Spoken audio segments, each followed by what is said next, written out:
Olá meninos, professor Diego Vitelli falando. Nós vamos dar sequência à histologia animal e nessa videoaula de hoje vamos falar do tecido muscular. Em outras aulas comentamos a respeito já do tecido epitelial, falamos também do tecido conjuntivo e agora especificamente vamos falar do terceiro tecido que compõe o corpo, dos animais, que é o tecido muscular. É importante que você conheça que, como todo e qualquer tecido, o tecido muscular representa sempre uma reunião de células especiais, as células musculares. E essas células musculares, elas funcionam como verdadeiras unidades contráteis. Elas exibem a capacidade, elas possuem um papel de realizar um mecanismo de contração.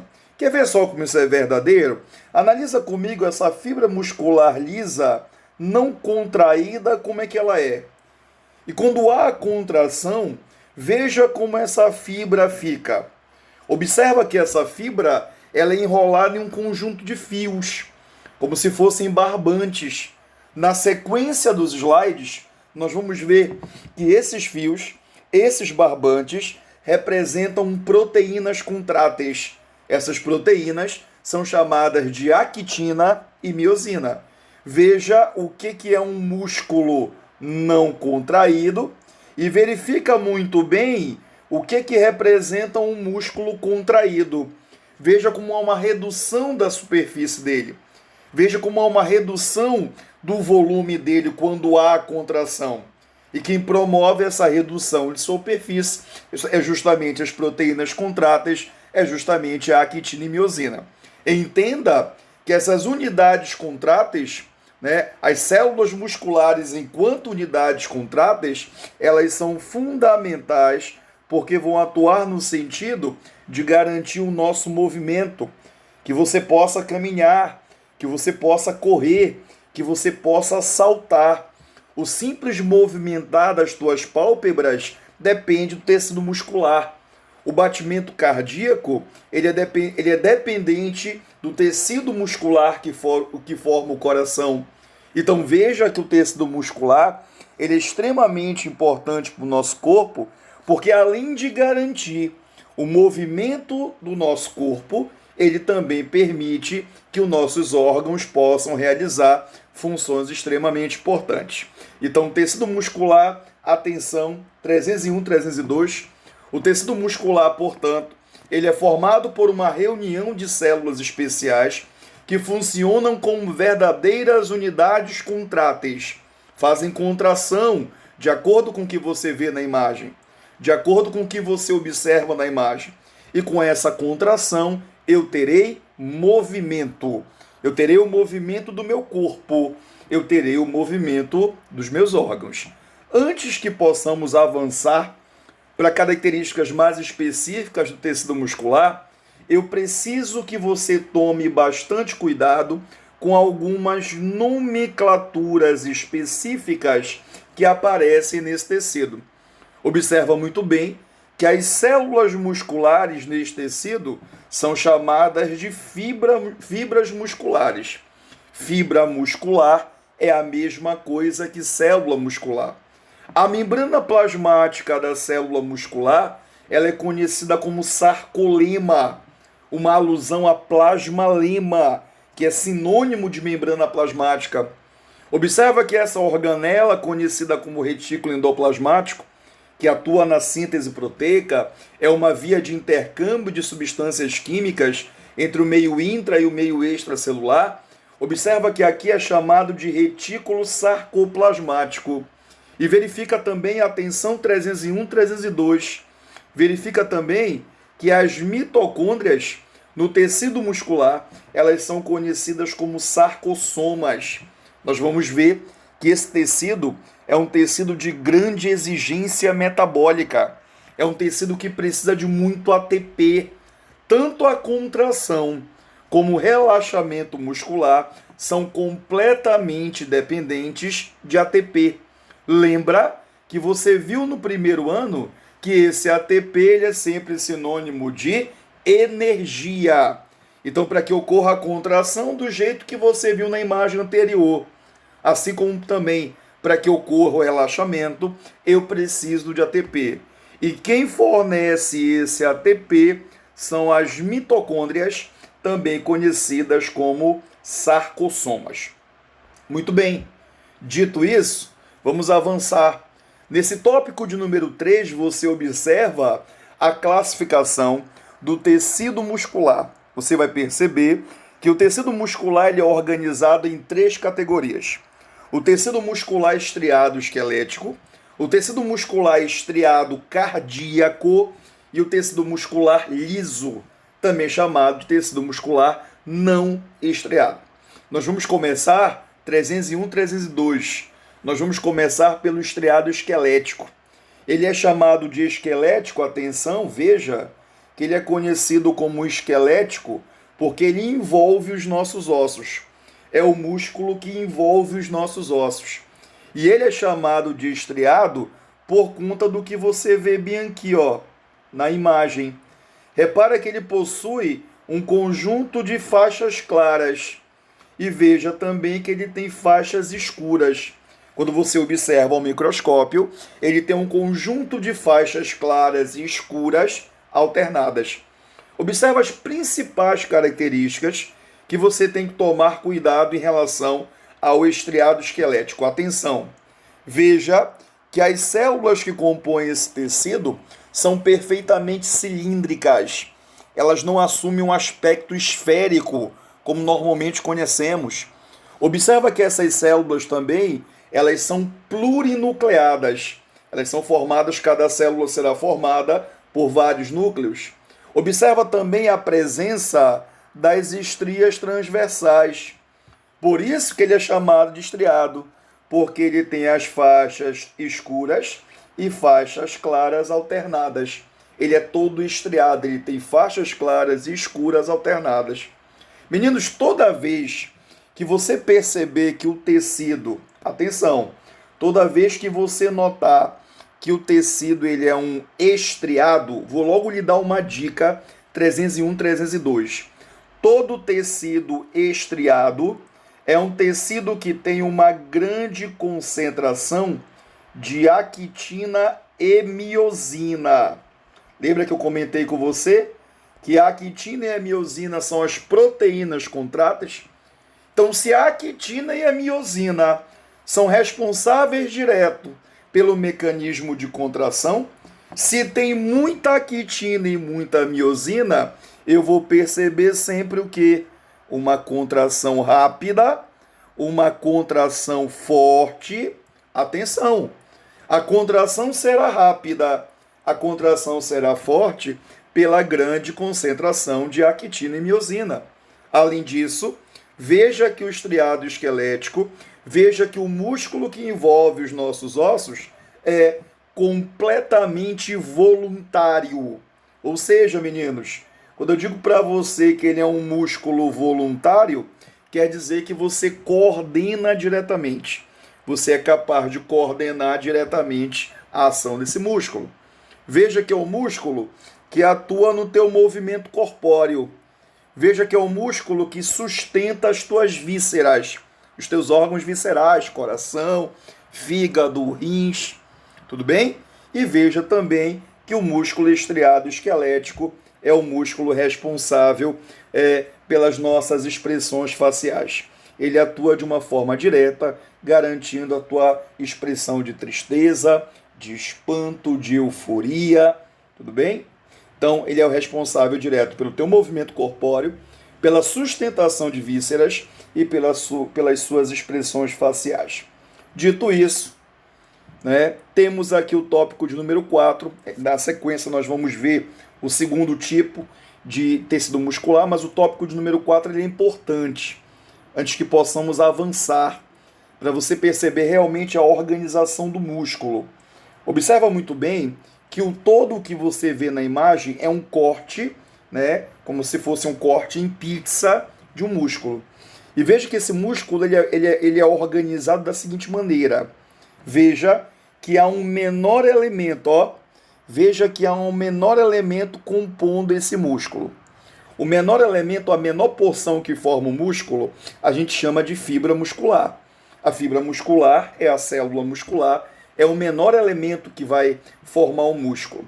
Observa que há uma membrana com um tom de amarelo que envolve essa célula muscular. A membrana capaz de envolver a célula muscular, a fibra muscular, a gente chama de endomísio. Endomísio é a membrana que vai envolver uma fibra muscular. Veja também que é dado o nome de feixe ou fascículo muscular o conjunto de fibras. O conjunto de fibras musculares você vai chamar de feixe muscular ou você vai chamar de fascículo. Há também uma membrana que envolve um feixe muscular. Essa membrana ela é chamada de perimísio. Perimísio. Vejo que a reunião de feixes, o conjunto de feixes, vai formar um músculo. E repara muito bem que há uma membrana que envolve o músculo. A membrana que envolve o músculo é chamada de epimísio. Então, atenção 301, 302. O menor elemento, então, que eu vejo é a fibra muscular. O conjunto de fibras forma um feixe. E o conjunto de feixes forma o músculo. Não esqueça disso. Há uma membrana que envolve uma fibra. É chamada de endomísio. Há uma membrana que envolve um feixe. É chamada de perimísio. E há uma membrana que vai envolver o músculo. É chamada de epimísio. Então, endomísio, que envolve a fibra, perimísio, que envolve um feixe, e epimísio, quando você percebeu o envolvimento de um músculo, tá? Então, toda essa área aqui representa uma área de epimísio. Tudo bem? Veja também uma outra coisa importante. Você nota muito bem que na própria fibra muscular, você nota esse conjunto de fiozinhos, ó. Parece cabelo. São esses fiozinhos que representam as miofibrilas. São elas que indicam as proteínas contráteis. Você pode chamar de miofibrila, assim como você pode chamar também de proteínas contráteis. É justamente essas miofibrilas que indicam a actina e a miosina. Actina e miosina. São elas as proteínas responsáveis pela contração. Então, repara que a actina e a miosina, que são as miofibrilas, são as proteínas contráteis, estão na parte interna da célula muscular. Se encontram na porção interna de uma fibra muscular. Tudo bem? Dando sequência, atenção 301, 302, nós temos o segundo modelo de músculo, chamado de estriado, atenção, estriado cardíaco. Ele é um estriado porque, lembra que eu te disse, ele é chamado de estriado porque ele tem as estrias transversais. E isso indica dizer diretamente o que, Diego? Que ele tem muita actina, mas muita miosina. Não esqueça disso. Se ele é um estriado sempre, ele será capaz de exibir uma grande concentração de actina e miosina. Obrigatoriamente, ele será capaz de exibir uma grande concentração de actina e miosina. Então veja, e ele é conhecido como cardíaco, porque é o músculo que você vai perceber compondo o coração. Veja que ele exibe células longas, ramificadas e mononucleadas. Eu vou perceber apenas um núcleo por célula. As estrias, nós já tínhamos conversado, por isso que ele é chamado de estriado.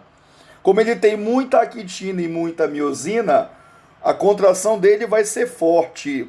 A contração dele vai ser rápida. É um músculo involuntário, não depende da tua vontade.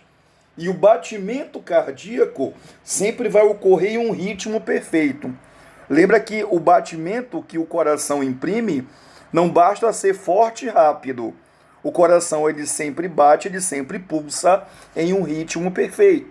É esse ritmo perfeito que gera uma pressão ideal, permitindo que o sangue possa chegar de uma maneira satisfatória a todos os tecidos do teu corpo. Veja que é característico do tecido estriado cardíaco a presença dos discos intercalares. Olha aí, você nota a ocorrência você identifica a ocorrência dos discos intercalares. Está aqui, ó. Esse é um disco intercalar. Esse aqui é um outro disco intercalar. Aqui um terceiro. Esses discos intercalares, eles são importantes porque eles unem os miócitos. Eles unem as células musculares, impedindo que as células musculares se separem, que as células musculares permaneçam juntas. A mesma função nós notamos também para o desmossomo. O desmossomo, assim como as junções, né, assim como os discos intercalares, está aqui um desmossomo, ó. Veja, o desmossomo e os discos intercalares unem as fibras musculares para que essas fibras não se separem, garantindo assim uma contração rápida e forte. Nós percebemos também que o tecido muscular cardíaco, o estriado cardíaco, ele possui junções comunicantes. Essas junções comunicantes, elas são extremamente importantes porque promovem o intercâmbio de substâncias químicas, principalmente cálcio. Nós vamos ver, meninos, atenção 301, 302. Nós vamos ver que o cálcio ele é extremamente importante para garantir a contração muscular. Então, junção comunicante está em grande quantidade no estriado cardíaco para garantir, para permitir uma contração muscular perfeita em todo o músculo, uma vez que essa junção ela vai atuar no sentido de promover uma distribuição de cálcio por todo o músculo cardíaco, garantindo assim um batimento cardíaco uniforme, ritmado. Além do estriado cardíaco, nós percebemos também uma última classe de tecido muscular, que é chamado de músculo liso. Você pode chamar de músculo liso ou não estriado. Ele é definido assim pela ausência de estrias transversais. Ele não possui estrias transversais. Se ele não tem estrias, é porque, olha a conclusão que eu posso tirar, meninos, que a concentração de actina e a concentração de miosina é baixa. Ele tem pouca actina, ele tem pouca miosina. Tudo bem? Então, percebo que se ele tem pouca actina e pouca miosina, a contração vai ser fraca, a contração vai ser lenta. E veja que ele é um músculo involuntário, você não coordena. Observa que as células são mononucleadas, só tem um núcleo, e veja as principais funções que o tecido muscular liso é capaz de realizar. Observa muito bem, atenção por favor, que esse tecido muscular liso, ele permite o peristaltismo estomacal, o que nós chamamos de movimentos peristálticos, que acontecem principalmente no esôfago. São movimentos que permitem que o alimento possa descer até o estômago. Veja que o tecido muscular liso, ele promove o controle do diâmetro dos brônquios e bronquíolos. Então repara como brônquios e bronquíolos possuem esse tecido. Observa também que ele promove o controle do diâmetro dos vasos sanguíneos. Ora um vaso sanguíneo mais contraído, outra hora um vaso sanguíneo mais dilatado, é coordenado diretamente por um músculo liso. Veja que ele promove também o controle do diâmetro da pupila. Quando você se encontra em um ambiente mais claro, a tua pupila ela está contraída. Lembra que a pupila é o orifício central dos nossos olhos. É a pupila que controla a entrada de luz nos nossos olhos. Em um ambiente iluminado, pupila contraída. Em um ambiente mal iluminado, um ambiente escuro, a sua pupila dilata para conseguir perceber o máximo possível, conseguir captar o máximo possível de luz. Quem controla o diâmetro pupilar é o músculo liso.